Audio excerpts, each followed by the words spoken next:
के सदस्य भी थे। मैंने 2 पत्र लिखे हैं। हमने विरोध किया था वहां पे भी, आज भी विरोध करते हैं। आप इनको वापस विड्रॉ करो जीएसटी को, जिससे कि महंगाई कुछ कम हो। ये मुद्दा बन चुका है। और 5 तारीख को राहुल गांधी, प्रियंका गांधी सबने अरेस्ट दी, मेंबर पार्लियामेंट हैं, हम लोग भी वहीं पे थे। उसके बाद में ये गवर्नमेंट डिफेंस में आ गई है, डिफेंसिव हो गई है और समझ गई कि जनता के जो मेन मुद्दे हैं बेरोजगारी का है और रोजगार का है, और फिर जीएसटी के ऊपर ये और लग गया तड़का उनका, उससे लोग ये घबरा गए हैं। और घबरा करके फिर अब प्रधानमंत्री जी बोल रहे हैं काला जादू हो रहा है, काला जादू हो रहा है, मैजिक, ब्लैक मैजिक हो रहा है। काले कपड़े पहन के जो आंदोलन किया, मोदी जी बौखला गए पहली बार मैं देखा, और कह रहे तो ब्लैक मैजिक है, जादू टोने होते रहते गांवों के अंदर, ये है वो है।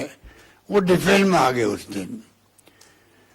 तो ये हालात है देश के अंदर, बहुत गंभीर हालात है। महंगाई सीमाएं पार कर चुकी है।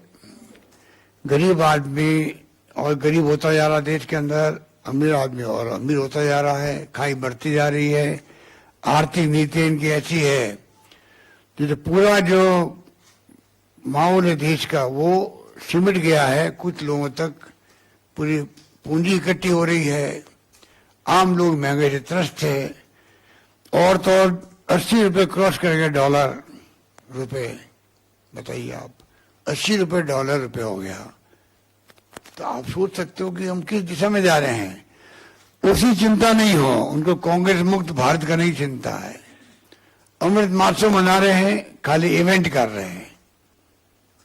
मैं ऑन रिकॉर्ड कहना चाहूंगा, बिना पंडित जवाहरलाल नेहरू के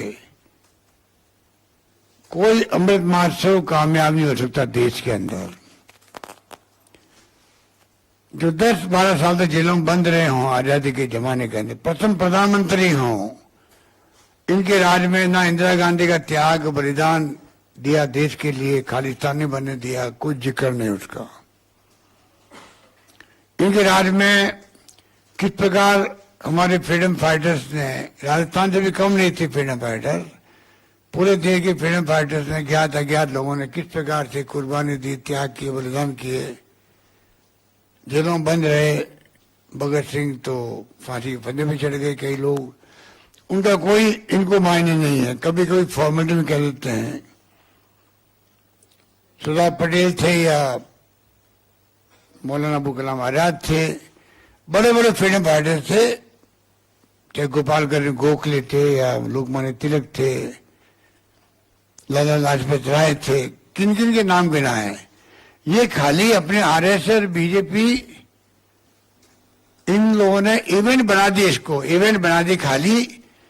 पिछले साल उसको किसी से मनाना पड़ता ही, सरकार इनकी है तो ये मना के खाना पूर्ति करना चाहते हैं। हम चाहते हैं नई पीढ़ी को नहीं बल्कि वर्तमान पीढ़ी को भी, जो नए आजादी के बाद में पैदा हुए, उनको मालूम पड़ेगा हमारे त्याग बलिदान क्या थे।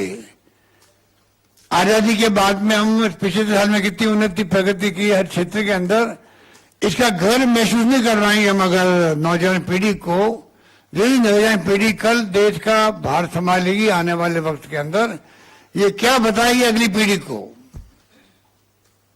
तो मोदी जी जो इतिहास की सच्चाई नहीं बता रहे हैं, नहीं बताना चाहते हैं एनडीए गवर्नमेंट वाले, उसका नुकसान आने वाले वक्त में पूरे मुल्क को होगा। इसलिए में चिंता लगी हुई है। इनकी आर्थिक नीति बर्बाद कर रही है देश को, महंगाई बढ़ती जा रही है, बेरोजगारी बढ़ती जा रही है। स्थिति जब विस्फोटक होती है तो उसी में से फिर ये क्राइम बढ़ते हैं, घटनाएं बढ़ती है, दुर्घटनाएं बढ़ती है।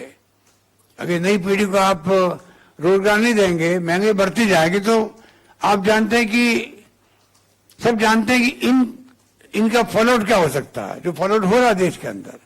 आज धर्म के नाम पे राजनीति लोग कर रहे हैं, इतना ज्यादा डिस्टेंस बढ़ गई है धर्म और जाति के बीच में। आप देखिए कितना जगह पर घटनाएं, दुर्घटनाएं हो रही है, किस प्रकार कानून लोग तोड़ रहे, हाथ में ले रहे हैं देश के अंदर। तो ये हमें चिंता का विषय होना चाहिए। इसलिए महंगाई और बेरोजगारी को लेकर जो रैली हो रही है उसमें हम लोग आह्वान कर रहे हैं प्रदेशवासियों को भी, तमाम कार्यकर्ता जाएंगे, प्रदेशवासी जाना चाहे वो भी जाएं, और जो प्रोग्राम देती है कांग्रेस ब्लॉक में, जिले में, प्रदेश के अंदर, उसको कामयाब करने के लिए आम जनता साथ आए, तब जाके मैं समझता हूँ सरकार पे दबाव बढ़ेगा।